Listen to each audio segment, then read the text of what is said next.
fêtons les 50 ans de NC Première avec ses partenaires de toujours.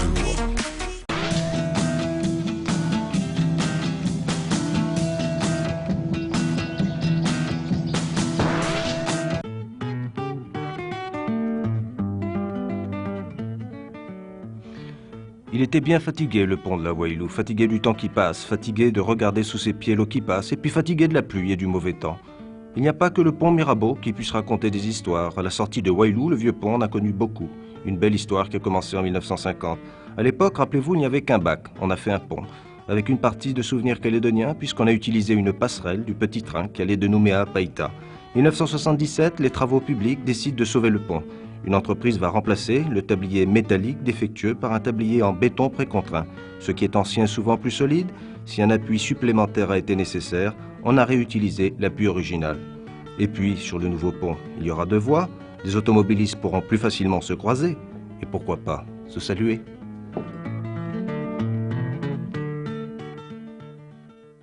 Cette exposition sera transportée sur la Nouvelle-Calédonie et sur la demande du comité d'organisation du centenaire Lénard en Nouvelle-Calédonie.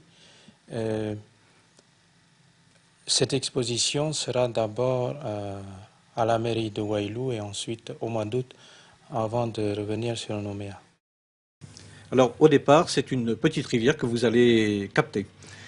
La rivière Néawa, qui est très peu connue car il n'y a aucune piste praticable pour y venir, va être captée par un petit ouvrage au fil de l'eau. Alors ensuite, vous aurez une galerie souterraine et une conduite forcée. Voilà. La galerie qui est faite dans la montagne, environ 2 mètres, 2 mètres 20 de diamètre, 2 km un peu plus de long, débouche ensuite sur une conduite forcée métallique qui fait environ 2 km 400, qui descend de 400 mètres de haut pour venir jusqu'à l'usine sur les bords de la rivière Méa. En seconde étape, qui se fera quelques années plus tard, nous modifierons le schéma d'origine pour faire un véritable barrage qui doit remplacer la digue au fil de l'eau. Ce barrage sera construit un peu plus bas et permettra d'avoir une réserve d'eau beaucoup plus importante afin de régulariser les débits, les apports et augmenter en même temps la puissance qui passera ainsi de 7000 à 10 500 kW. Dans 3 ans, Monsieur Delatouche, si les travaux se poursuivent normalement, le site de la Néawa aura finalement cet aspect. Oui, nous avons réalisé un photomontage à partir d'une vue aérienne qui représente l'usine avec l'arrivée de la conduite forcée, les transformateurs pour élever la tension à 33 000 volts vers les lignes aériennes qui évacueront l'énergie vers l'intérieur.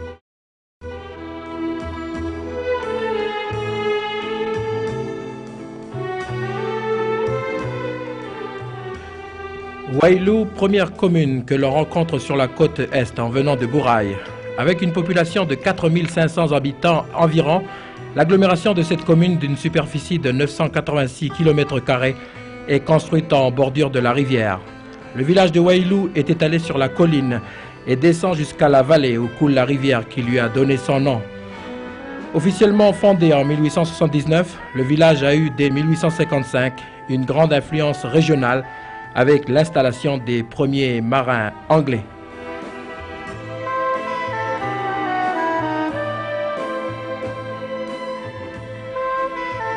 En 1903, le pasteur Lénard fondait la mission de Doneva. Au bord de la route, un petit monument rappelle encore sa mémoire. Ethnologue des Kanaks, il a eu le mérite d'avoir le premier étudié l'ethnie mélanésienne et d'avoir sur le plan sociologique souligné le rôle de la vie effective des individus dans la formation des mythes.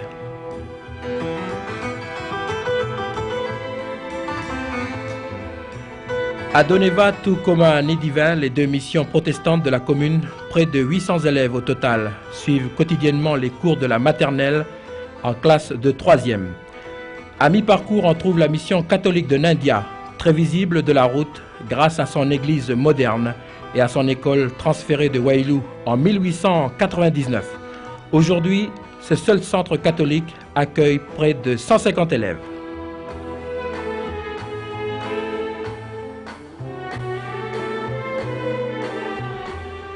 À Wailou, on compte au total 12 établissements scolaires, dont 5 dans le secteur public et 7 dans le secteur privé. Les ALEP de création récente initient les jeunes aux métiers les plus pratiques de la vie. 2 ans d'études sont nécessaires pour obtenir le certificat d'aptitude professionnelle.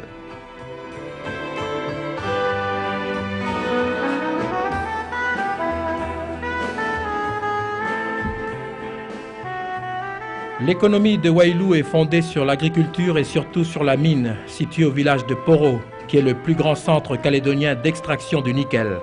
Un centre alimenté directement par la centrale électrique de la Neawa, le 3e barrage du territoire.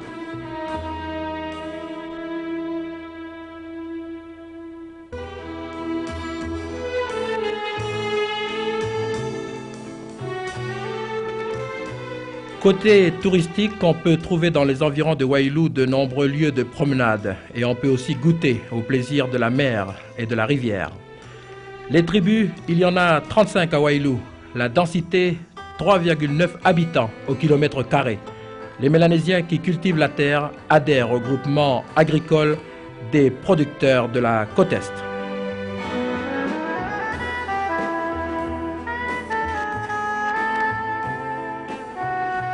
En quittant la commune, on découvre tout en longeant la route le très beau rideau de pins colonnaires, un paysage que vous ne retrouverez nulle part ailleurs sur cette côte Est et qui fait partie des lieux de randonnée de nombreux visiteurs amoureux de la nature.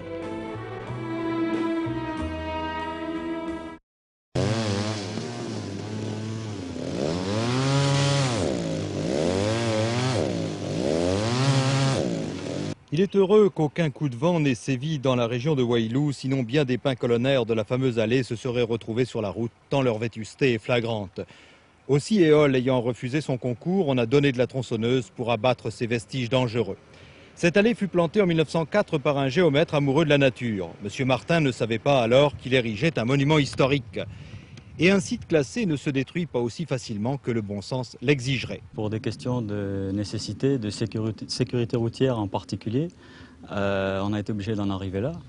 Et à partir du moment où on avait décidé que c'était dangereux pour les véhicules, nous avons entamé les procédures qu'il fallait, et en particulier consulter la commission des sites par l'intermédiaire de notre direction à Nouméa, dans un premier temps, et puis dans un second temps, obtenir la décision du haut-commissaire qui nous permette d'abattre les 62 arbres qui vont être abattus aujourd'hui. Il y a 62 arbres d'abattus sur une haie qui en comporte combien à peu près?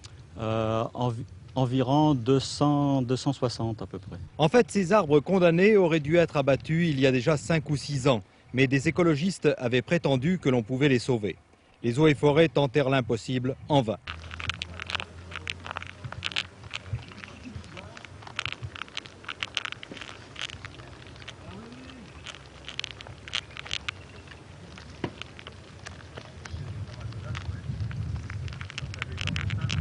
Rongés par les vers de Bancoul, minés par les ans, les pins ne sont même pas exploitables comme bois de chauffage. Pourtant, 79 ans, ce n'est pas un grand âge pour un arbre.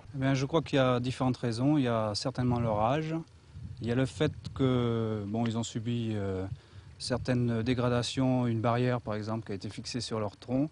Et puis un ou plusieurs incendies. J'ai été témoin du dernier en date qui était en septembre 81. On peut entendre les vers de Bancoul ronger l'intérieur des arbres. Est-ce naturel? C'est une attaque tout à fait naturelle sur des arbres malades et fatigués. L'attaque s'est certainement faite à partir des plaies causées par l'incendie. Et ces vers de Bancoul, comment sont-ils parvenus là? C'est un insecte qui pond des œufs dans l'arbre? C'est un insecte qui est certainement disséminé à l'état naturel dans la nature et qui assure, disons, le cycle du bois. En fait, il attaque des arbres fatigués et il assure, si on veut, leur retour à la nature sous forme de pourriture. Ils étaient 391 au départ, on en a abattu 62 lundi, d'autres seront offerts encore à la tronçonneuse. Il n'y a pas d'autre solution que de reboiser régulièrement sans attendre de devoir abattre pour replanter. C'est à Doneva, Wailou, que pour la première fois, la Commission du Pacifique Sud organise ce genre de séminaire en Nouvelle-Calédonie. Un séminaire de 3 semaines à la demande des groupes de femmes protestants et catholiques. 24 animatrices venues de toutes les régions de la Grande Terre et des îles. À part l'hébergement, la CPS prend tout en charge, la nourriture, les frais de transport et même un peu d'argent de poche pour les participants. Les tribus des environs ont cependant fourni poissons frais et légumes. Thème principal du séminaire, le développement communautaire. En fait, on aurait pu le formuler autrement et l'intituler « Développement en milieu mélanésien ». Et la première leçon pourrait s'énoncer ainsi: avec nos propres moyens, améliorer les conditions de notre vie quotidienne. Premier exemple, la cuisine. Au lieu d'acheter sans cesse du gaz ou du pétrole, il suffit de fabriquer soi-même une cuisinière à bois, simple, propre et économique. Deuxième exemple, le savon. Il suffit de prendre votre réserve d'huile de coco, ajoutez-y de la cendre de tronc de bananier. 1h30 après, vous avez votre propre savon. Il n'a rien à envier à ceux du supermarché. Dernier exemple enfin, les séchoirs solaires. Nous avons demandé de faire ce séchoir parce que par exemple si c'est la saison des bananes, il y a beaucoup de bananes qui pourrissent, on ne sait quoi faire, on n'arrive pas à vendre à nos mères. Alors avec ce moyen, on peut conserver pour pouvoir manger pendant plusieurs jours, plusieurs mois. Autre chapitre important de la formation, la nutrition et l'hygiène. Équilibrer les repas, information sur l'alcool ou encore le planning familial. Originalité de ce séminaire, une série d'interventions sur la communication. Au total donc, un programme complet et chargé. Dans les années passées, ce séminaire se passe au Fidji. Et actuellement encore, ça se passe encore au Fidji. Mais j'ai demandé à ce que ça se passe ici pour qu'au lieu de former 2 ou 3 jeunes filles, on forme beaucoup de femmes et c'est plus profitable. Parce que ces femmes vont repartir dans leur région et apprendre aux autres femmes ou bien partager avec d'autres femmes quelques solutions que nous avons apportées de ce séminaire. Ça va m'aider beaucoup parce que je suis responsable d'un groupe de jeunes. J'ai une classe de cours de préparation à la vie. Et puis je m'occupe aussi des mamans. Je pense que ça va aider à servir dans mon milieu d'abord, puis ensuite à tous ceux à qui je vais essayer d'informer sur ce qui s'est passé ici et sur ce que j'ai appris. Peu de théorie, quelques idées simples et surtout des propositions concrètes. Voilà ce que ces femmes ramèneront dans leur tribu, leur quartier ou leur lieu de travail après le séminaire de Doneva. À l'heure où un peu partout il devient à la mode de parler de développement, les femmes, elles, ont décidé de passer aux actes. Si en Calédonie on parle de développement, la production agricole fait partie d'un des éléments essentiels pour l'avenir d'un pays. Les paysans, la terre, c'est par là que tout commence.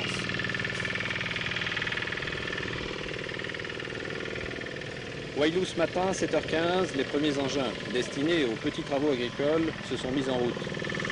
Cette démonstration a été organisée par la DIDER, la Direction du développement de l'économie rurale. L'objectif d'une telle démonstration, c'est avant toute chose de replacer le motoculteur dans son contexte, qui on peut le considérer comme le mal connu, le mal aimé de la mécanisation dans le domaine rural, à savoir qu'il est trop souvent considéré comme un jouet, un gadget, on fait mumuse, c'est de la miniature, c'est joli.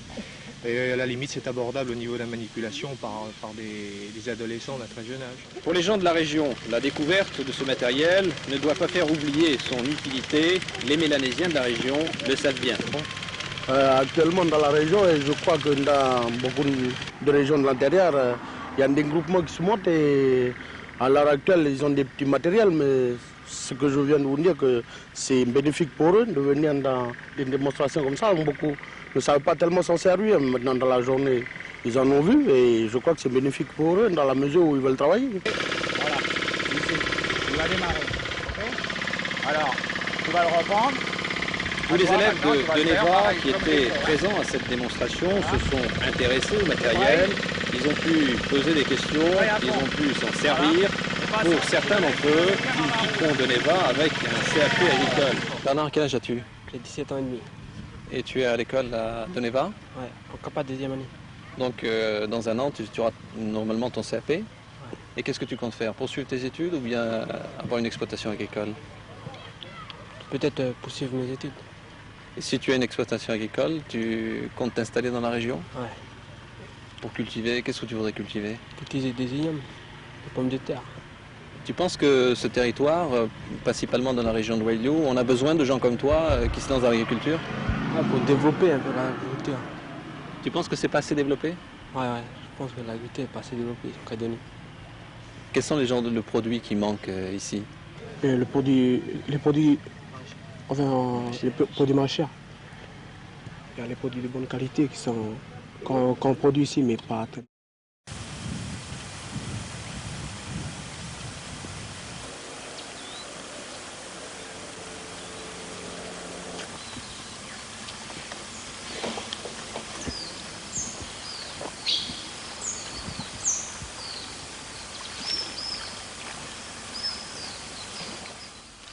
Un matin, dans la vallée de la Wailou.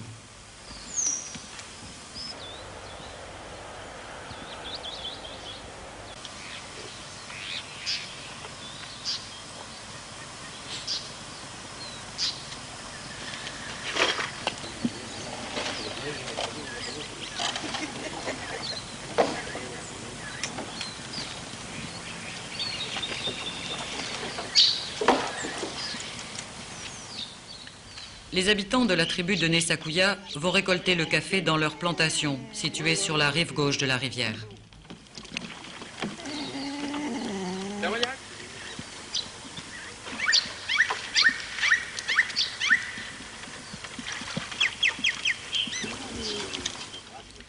Nessakuya a été l'une des premières tribus du territoire à créer de nouvelles caféeries sans ombrage.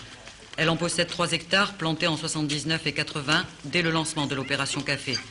Ces caféeries appartiennent à une dizaine de personnes, dont le chef, René Carré.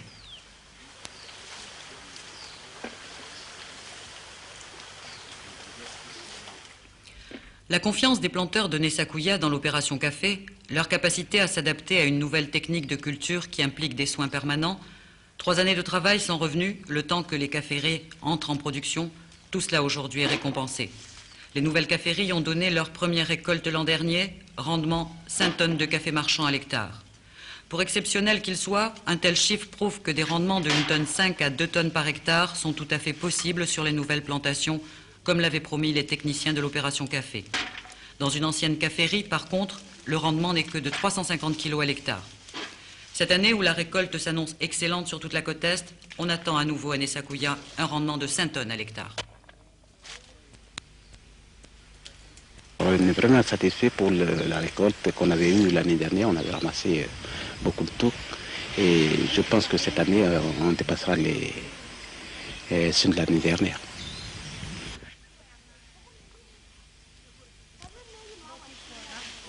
Le café est tellement important pour les Mélaniciens parce que, vous voyez, en ce moment, il y a plein de boulot chez les Européens.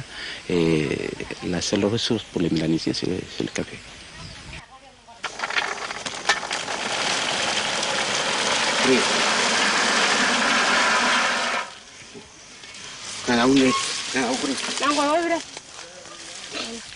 L'organisation du travail à Nessakuya n'est pas étrangère à la réussite des nouvelles plantations. Dès le départ et pendant les 3 années d'entretien, toute la tribu a apporté son aide aux planteurs. Un travail en corvée, selon l'expression de René Carré, corvée qui se poursuit au moment de la récolte. Une partie de la vente du café ira au temple, le reste aux planteurs. Quant à ceux qui ont travaillé bénévolement, ils savent que le jour venu, ils pourront à leur tour compter sur l'aide de toute la tribu, par exemple pour débrousser un champ ou créer une plantation de bananiers. À Nessakuya, les planteurs de café ont donc toujours pu compter sur la solidarité active de toute la tribu. Nous pensons très bien que c'est plus rare de travailler en corvée que de travailler seul en famille. Voyez. Et c'est à partir de là qu'on avait réussi à avoir des bonnes parcelles.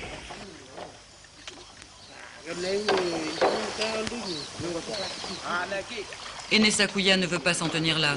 De nouvelles plantations vont être créées dès cette année. Par ceux qui possèdent déjà de nouvelles caféeries, ils veulent s'étendre. Par d'autres membres de la tribu, alléchés par les résultats obtenus par les premiers. Le sol est fertile, de bonnes terres alluviales. La main-d'œuvre ne pose pas de problème puisque l'aide de la tribu est acquise. Enfin, les anciens sont d'accord pour accorder des terres aux jeunes. La culture du café va donc se développer encore et c'est indispensable pour pourvoir aux besoins des familles. J'ai beaucoup de fils, mais ils ont des emplois.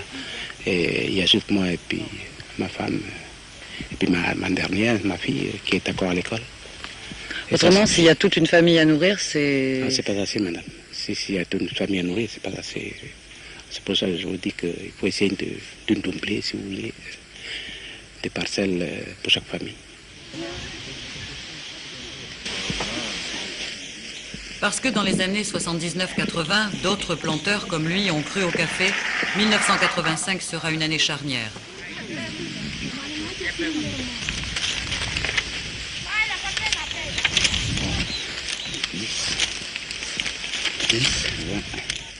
C'est le GAPS, le groupement agricole des producteurs de la côte Est, qui achète au comptant leur récolte aux planteurs. Une touque de 12 kilos de cerises est payée 470 francs. Le système est efficace et bien rodé aujourd'hui.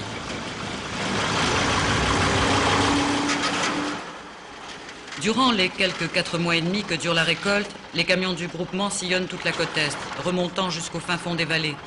Les familles apprécient d'être payées à domicile et cette organisation vaut au GAPS de compter 2000 adhérents, dont 1600 planteurs de café.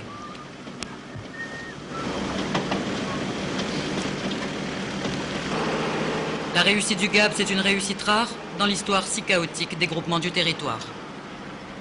Je crois que ça provient du fait que les adhérents ont très bien compris l'information qui a été faite, que la coopérative c'est leur instrument, c'est leur outil de travail et qu'il faut qu'ils travaillent pour que tout cela marche. Et je crois qu'actuellement, ça a été gagné au niveau des producteurs, puisque maintenant, conscient de ce que le GAPS, outil des producteurs, maintenant il marche parce que c'est leur volonté.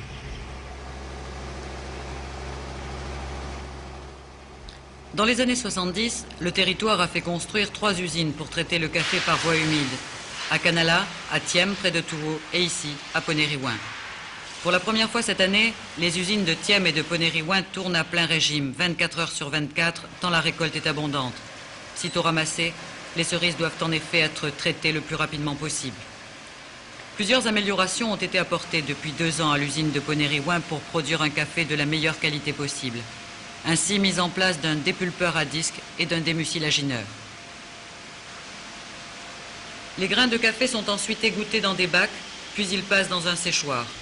Le séchoir fonctionnant au fioul dont l'usine était équipée a été complété par un séchoir solaire, le toit du bâtiment servant de capteur. Ce traitement par voie humide est aujourd'hui le seul qui permette de produire un café haut de gamme, condition indispensable pour qu'il trouve preneur.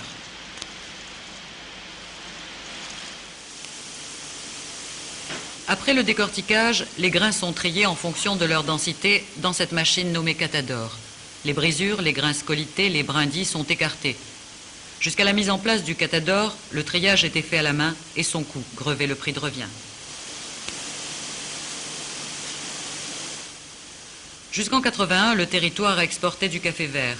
Mais la production a tellement diminué ces dernières années, 305 tonnes seulement en 84, que l'on est maintenant obligé d'en importer. L'année 85 pourrait cependant constituer un tournant, marquer le début de la renaissance du café. Certes, de nombreuses plantations créées dans le cadre de l'opération café ont été abandonnées, 40% pour le Robusta, 83% pour l'Arabica.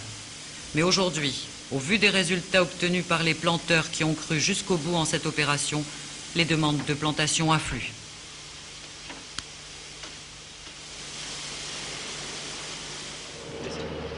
Moins d'abandon, un accroissement des demandes de création de plantations, voilà qui devrait permettre de reconstituer le patrimoine caféier du territoire. Bien sûr, cela demandera encore de nombreuses années, mais après avoir connu le pire, le café de Calédonie devrait marcher vers le meilleur.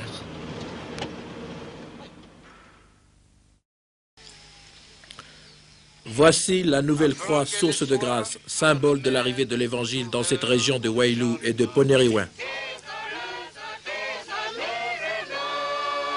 Chants et danses et plus d'1 millier de fidèles étaient présents pour ce grand rendez-vous religieux de la côte Est.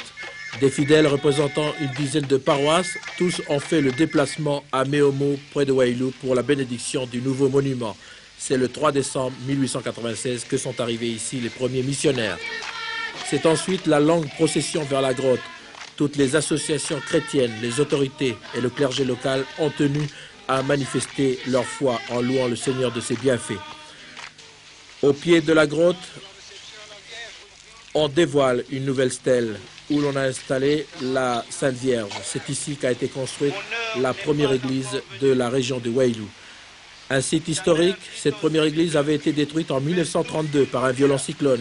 Une autre église fut rebâtie en 1980 et ce stèle symbolise les vestiges de ce haut lieu de la chrétienté. Cette double cérémonie religieuse fut marquée durant cette journée de samedi par plusieurs festivités et par une importante cérémonie coutumière.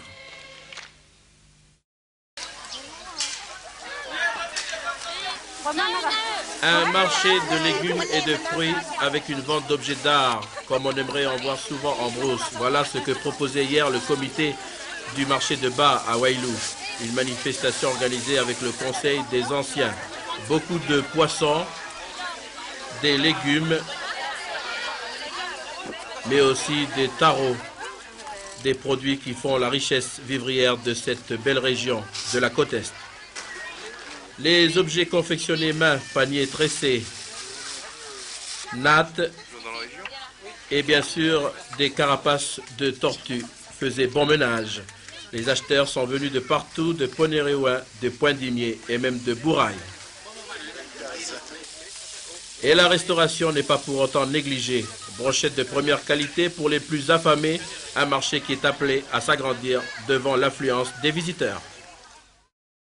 Jean Yotin, c'est d'abord l'histoire d'un battant. On peut dire qu'il a hérité du travail d'un certain Lénard.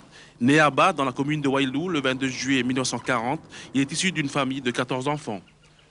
De 56 à 57, Jean a commencé l'école primaire à Ba et à Doneva. Ensuite, au collège de Nédivin, de 58 à 61.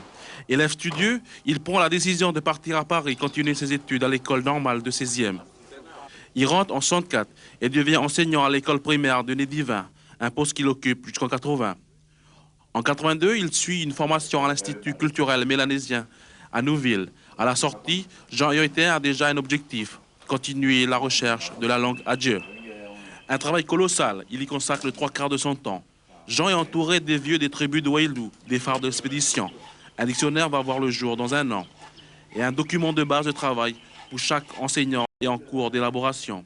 Jean Yotin est aussi un homme d'église. Il est actuellement secrétaire de l'église libre de la région de Wailou. Grand sportif, Jean est l'un des membres fondateurs de Croix Bleue de Wailou, une équipe de foot. Il est marié et père de 8 enfants, dont 5 filles et 3 garçons. L'enfant de la cascade de Ba espère prendre sa retraite bien méritée.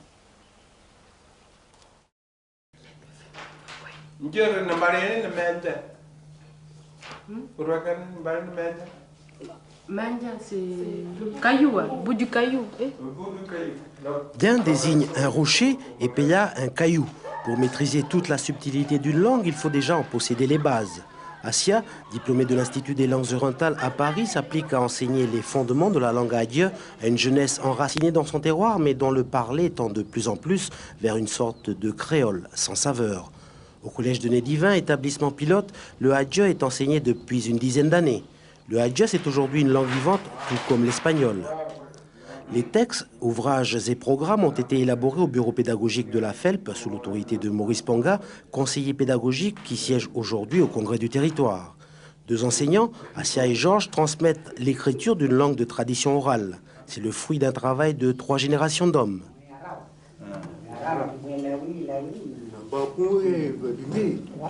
La phase initiale avant l'élaboration des programmes, c'est le recueil des mots et des textes en étroite collaboration avec les anciens de la région. L'écriture du adjeu, c'est une histoire qui se confond avec celle de Doneva, la première mission protestante du territoire, où Maurice Lénard a été le premier Européen à décrypter le parler et lui donner la caution universitaire en pleine période coloniale. Aujourd'hui, avec l'écriture, le adjeu redevient langue vivante. De Wailou, on connaît surtout la mine et la cascade de Ba, mais seuls les connaisseurs ont exploré ces forêts ici. La nature commande encore, violente ou généreuse, elle est en tout cas pour les sculpteurs source d'inspiration et matière première. Depuis Koineva, le nombre de sculpteurs a été multiplié par 10 dans la région. Marco a suivi la vague, mais son univers se limite ici à la tribu de Newa.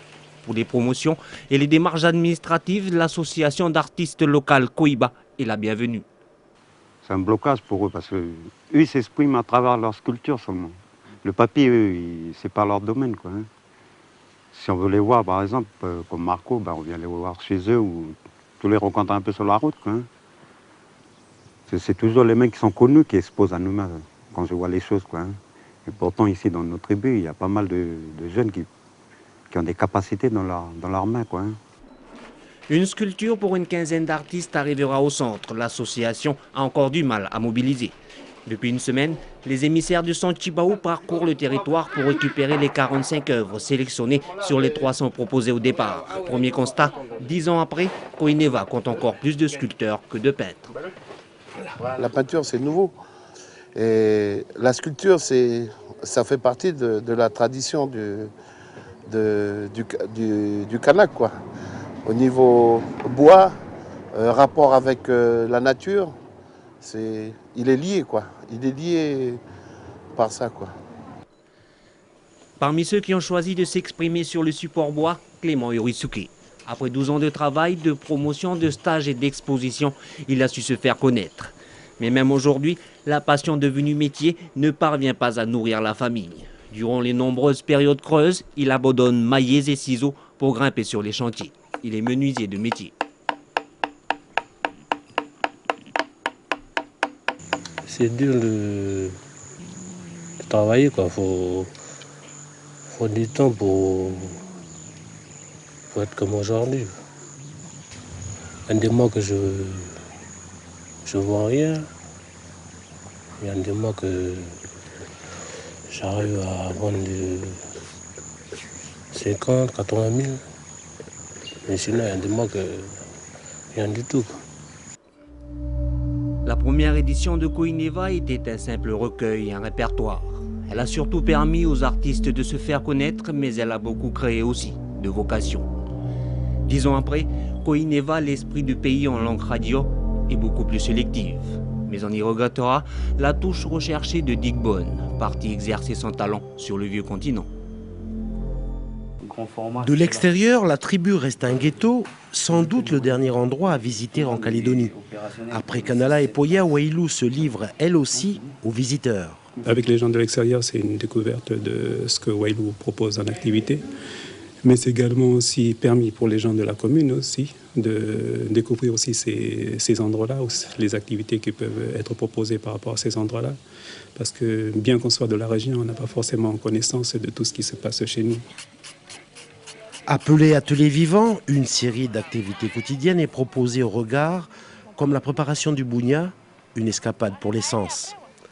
Les promoteurs du tourisme vert dans le Nord espèrent tisser autour des tâches qui rythment la vie, des liens qui pourraient faire revenir le visiteur.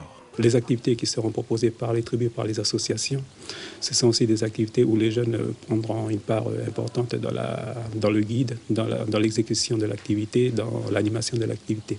Donc les jeunes, comme les personnes âgées, en fait, pour toutes les tranches d'âge de la population, tout le monde aura leur place, en fait. Déjà vu à Kanala, VTT, canyoning et balade en bateau enregistrent l'arrivée à Wailou d'une visite inédite. Selon la météo, c'est en bateau ou en 4x4 que l'on pourra se rendre à la grotte de Moélé, la seule connue de la Grande Terre pour ses peintures rupestres. Toutes les tribus ne participent pas encore faute de temps de préparation, mais pour ceux qui aiment la marche en montagne, forêts et cascades tendent les bras. Autre attraction programmée, la visite d'une pirogue aux 3/4 intacte, restée en forêt. Fendue lors de son transport il y a 2 siècles, l'embarcation en houppe continue de défier le temps, tout comme les 4 cols qui marquent les accès à la plus grande commune du pays, Adjoara. Autrefois, quand j'étais à Doneva, à l'âge de 14 et de 15, nous venons ici toujours pour présenter à mon grand-oncle Mandewe, quand il est encore vivant. Et tous les élèves de nos devants, ils alignaient là. Dommage, parce que sa grande case était déjà tombée, disparue. À cette époque-là, ici, les allées bien nettoyées. Et nous, les élèves, avec notre pasteur, ici, bien alignés, comme à la caserne. Puis le pasteur disait, mes garçons, gardez-vous. Et puis on est comme des militaires. Et puis le chef, il est là, dans sa véranda, nous regarder, nous contenter de nous voir, nous, la jeune génération qui monte. Mais ça, c'est avant le culte, hein. Je dis bien, avant le culte, au temple. Autrefois, le temple, il est là, situé là où maintenant l'église catholique. Mais autrefois, c'est mon grand-père, c'est mes oncles, Solomon, qui avait planté sa temple avant l'église catholique. Et heureusement que le grand chef Mandewé, il est païen, et puis il est pour les catholiques, et puis pour les païens, et même pour les protestants. Et cette flèche fêtière, je l'ai vue à l'âge de 14 ans et de 15 ans. Cette flèche fêtière que je ne saurais pas expliquer, mais je vous dis simplement, c'est une flèche fêtière pour la chefferie des Nekwe, des Moitiri, des mes oncles de Neporo. Voilà. Grand chef, à quelle occasion avez-vous connu le pasteur Lennart? J'ai connu à partir de 1922. 1920-1923. À 1923. Et vous étiez à ce moment-là, donc déjà bien sûr, à Wailou? Oui, je suis toujours à Wailou. Bien sûr, la tribu de Nekwe. Et c'est là où j'ai connu M. Lennart. Il vient souvent trouver mon père pour les difficultés. Et quelle sorte de difficultés? Les difficultés, c'est, premièrement, c'est de déplacer les pasteurs ou les diacones, ils vont dans les autres régions. Et il faut toujours les permissions du chef et la gendarmerie. Et votre père était le grand chef et c'est lui qui aidait dans cette affaire alors? Des fois, il dit tout de suite oui pour lâcher. Des fois, quand il y a des services à faire tout de suite, il arrête un peu les mouvements. Et puis c'est là que le pasteur Lennart est venu trouver mon père pour faire des arrangements pour que les pasteurs et puis les diacones puissent passer librement. Vous-même, vous êtes catholique, le pasteur, lui, était protestant, et votre père n'était ni l'un ni l'autre. Et mon père, il est païen. Donc, finalement, il avait de bons rapports et avec les catholiques et avec les protestants, avec les deux missions. Il est, entre tout ça, il essaie toujours de faire des arrangements entre les catholiques et les protestants. Dans le temps, c'est défendu, les catholiques, c'est par rapport des missionnaires catholiques et missionnaires protestants. Ils ne veulent pas faire marier les catholiques avec les protestants. Et les protestants, ils ne veulent pas marier les protestants avec les catholiques. Alors mon père, il est toujours entre les deux, c'était pour faire arranger. Lui, il s'occupe de la population, mais il ne s'occupe pas le reste. Il a baptisé tous ses gosses. Ce qui est arrivé aujourd'hui, nous, les descendants de mon père, on est presque formé une tribu tout seul. Et il nous a fait baptiser tous. Et il a fait baptiser la moitié protestant, la moitié catholique. Comme ça, il avait des enfants des deux côtés. Il avait des enfants des deux côtés et il pouvait naviguer les deux côtés. Et quel était le point de vue du pasteur à ce sujet? Quand monsieur Lennart arrive ici, il est un peu embêté par rapport de circulation et les difficultés entre les catholiques et les protestants. Et c'est pour ça qu'il vient toujours voir mon père, qui est un païen, qui peut faire des arrangements pour tout ça. Le pasteur, je crois, a fait brûler des totems, des tabous. C'était 1920 que j'ai vu mon grand-père mieux de moi. Et puis un autre qui est devenu pasteur de chez Léna, qui s'appelle Solomona. Et tout cela avec les autres vieux, ils ont rassemblé comment on appelle ça, les tabous, le tabou. Ils ont rassemblé puis brûlé. Et la part des catholiques, ce sont les missionnaires, ce sont les curés de la mission qui sont dépendus aussi de garder le caillou pour les tarots et les ignames. Donc ils ont réuni tout ça dans une case, oui. Et puis ils ont tout brûlé. Devant la case, ils ont brûlé. Et ça, c'est le pasteur Lénard qui avait décidé. Oui. De son côté. Et le père de la mission catholique, de son côté aussi. Qui a fait pour tout ça. Sur un plan plus personnel, grand chef, quel souvenir gardez-vous du pasteur Lénard? Ce que j'ai gardé, c'est le souvenir de tout le travail qu'ils avaient fait ici, au point de vue coutumier. La religion, et l'école qui fait, il travaille beaucoup. Il a même fait habituer à la jeunesse de travailler la terre. Avec toute la population aussi, on travaillait. J'en ai vu, ils ont même fait les ponts en bois sur la rivière de la Wailou. Il a travaillé beaucoup là. Il donne beaucoup l'instruction sur l'instruction, et il donne beaucoup l'instruction sur le travail et puis sur la religion aussi. Ça, c'est un homme qu'on peut, je crois qu'on ne trouverait plus aujourd'hui comme ça. On est tout à fait d'accord pour M. Lénard. Depuis, il est entré ici à Nouvelle-Calédonie en 1902. Alors, nous, le grand-père, le père, ils ont commis un peu de païens, quoi, tu vois. Ils ne sont pas civilisés dans la religion, quoi. Mais depuis le jour où M. Lénard est entré ici même à Wailou, alors il est installé ici à Wailou. Alors il est travaillé partout autour de la Calédonie pour les Mélanesiens. Vers du nord, vers du sud, vers de l'ouest, est. Alors ces jours-là,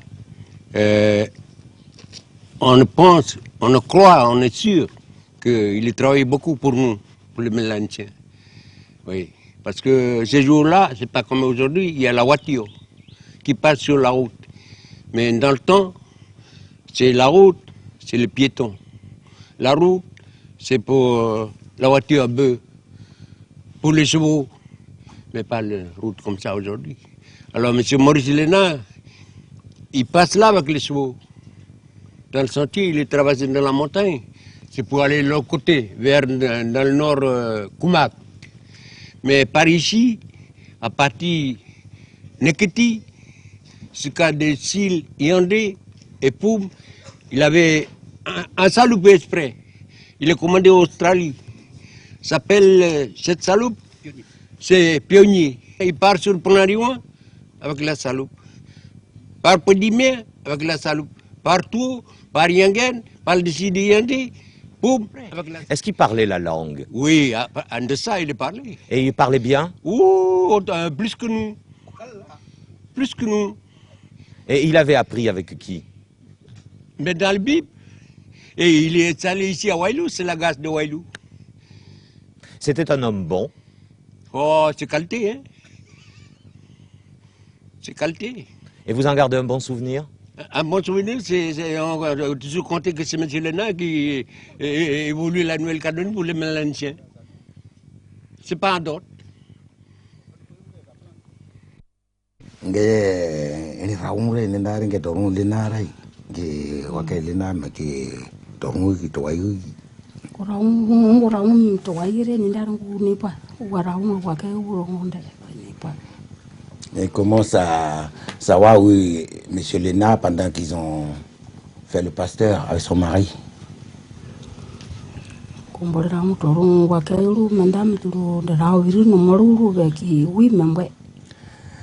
Elle a vu que M. Lénard et sa femme, ils ont tous travaillé ensemble pour les hommes et les femmes. Le banyan est un arbre séculaire. Il joue un grand rôle dans la vie mélanésienne. Pour nos vieux, pour nos ancêtres, ils aiment beaucoup cet arbre. Le banyan est un arbre sacré. Ce banyan que j'aime, il est une maison sacrée de mes ancêtres. À quelle époque, monsieur Rizouké, avez-vous connu le pasteur? Je le connais seulement quand il était revenu encore de France avec madame. C'était donc son deuxième voyage? Je crois, oui. C'était en quelle année? Je ne me rappelais plus l'année parce que je suis encore pas tout à fait un homme, quoi, ce petit gosse. Vous étiez encore un enfant? Oui. Et quelle impression vous faisait-il, le pasteur? Car il était déjà très connu ici. Oh oui. Et moi, il m'a fait étonner parce que j'ai vu un blanc qui parle en français à la langue de Wailou. Et j'avais demandé à mon père, mais pourquoi il parle en Wailou, le blanc, là? Il a dit, mais c'est un pasteur. Il dit, ah bon, c'est un pasteur, mais où ils viennent? Et il a dit qu'il était venu de France et il était pasteur avant ici et il est reparti en France et il est revenu encore. Et quel sentiment inspirait-il à la population? De la crainte? Non, oui, je vois qu'il était gentil, il a fait de bonnes choses à toute la population de Wailou, même la Calédonie, quoi. Les gens s'empressaient beaucoup autour de lui? Oui. Il était très entouré? Oui. Et parlait-il d'autre chose que de religion? Le moment-là, je ne savais pas s'il parle d'autre chose, mais j'avais vu sur les livres qu'il avait fait, des choses qu'il avait fait, des machins du vieux avant, des cailloux pour les poissons, des cailloux pour les ignames, des machins comme ça. J'avais vu sur son livre, mais j'avais pas entendu de parler, mais j'ai vu qu'il avait fait beaucoup de choses comme ça. Mais, monsieur le pasteur Avena, quand on évoque devant vous le nom du pasteur Lénard, qu'est-ce que cela évoque? Le nom du père Lénard. Lénard, c'est Maurice Lénard, hein? Mais le nom, pour Maurice Lénard, quand il est arrivé ici à Wailou, et puis les vieux, tous les vieux de Wailou, ils ont mis un nom encore à la légende, c'est-à-dire Ndokamo, le nom de M. Lénard, à Wailou, Ndokamo. Et quand vous pensez à lui comme homme de religion, vous pensez à lui comme ethnologue, quel est votre premier sentiment? On a pensé lui, c'est à cause de la religion. C'est la mission de Paris qu'il a envoyée pour aider le travail des anciens pasteurs dans les 3 îles de l'Oléa haïtien. Oui, car avant lui, les pasteurs de Lifou étaient déjà venus. Les pasteurs de Lifou, ils sont venus en 1901 à Calédonie pour l'évangile. Et puis ils ont évangélisé le travail de Dieu tout de la Calédonie. Les Ouvéa, avec les Lifou, le Marais. Et puis les Ouvéa ici à Wailou, sont débarqués à Wailou. À l'époque, chez nous, je n'ai jamais vu la robe, cette robe. Et après, quand maman et papa sortaient de Doneva, arrivaient là-bas, à Gorodé, maman a pris sa robe de Doneva et elle l'a donnée à ma grand-mère. Et c'est de là que j'ai appris moi-même que la robe de mission, était sorti de Doneva par Maurice Lénard. Et voilà ce que je sais sur la robe de la mission. Lénard, on aimait France. Lénard, quand il est venu de France, il s'est rencontré avec M. Giral en Australie. Et puis c'est pour cela qu'il avait créé les stations de Doneva. Puis les vieux d'ici l'ont appelé. De ceux de Waraï. Des Louéo. Ici, tout près. Et puis ils ont commencé à construire la station de Doneva.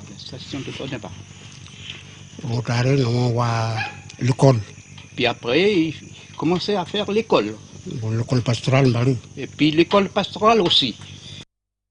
J'aime ce pasteur blanc, français, parce que c'est le seul premier pasteur qui nous parle de nos coutumes.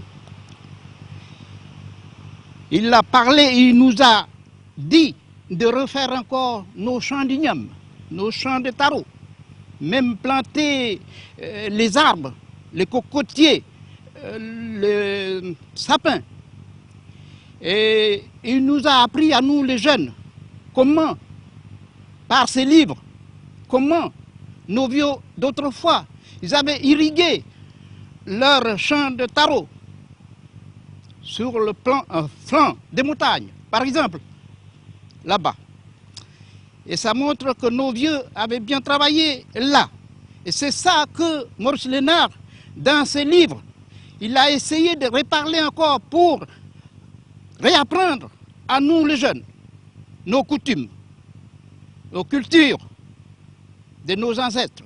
Et c'est ça que j'aime ce pasteur parce qu'il a bien enseigné les deux choses, les choses de l'esprit et les choses du corps. Et c'est ça que je trouve que ce pasteur, il est un bon pasteur parce qu'il enseigne les deux choses de la vie, l'esprit et le corps. J'ai été invité par le Musée de l'Homme pour participer à un colloque qui s'est déroulé le 12, le 13 et une troisième journée le 15 à l'Académie des sciences d'outre-mer.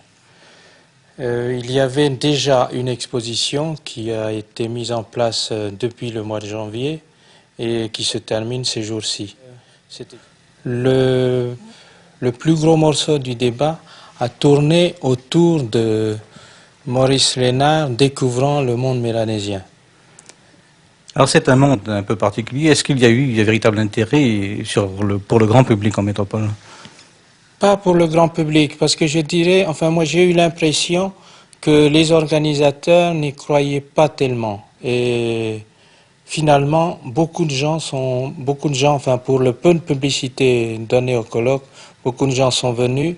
Et ces mêmes gens, je les ai rencontrés dans les couloirs qui m'ont dit c'est quand même dommage qu'on n'ait pas fait plus de publicité parce que peut-être qu'on aurait eu autant de monde que pour l'exposition qui, lui, a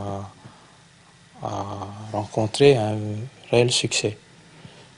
Alors, je pense que je disais que le gros intérêt du colloque, c'était de faire apparaître la découverte du monde mélanésien par Maurice Lénard. Et je dirais que, enfin moi je suis intervenu un peu dans ce sens, que ce qui est important pour nous, Kanaka d'aujourd'hui, c'est cet aspect de Maurice Lénard, l'aspect Maurice Lénard faisant connaître au monde qui refusait un peu la reconnaissance du monde mélanésien, de faire connaître justement ce monde mélanésien ici, mais au plus haut niveau, au niveau de l'université.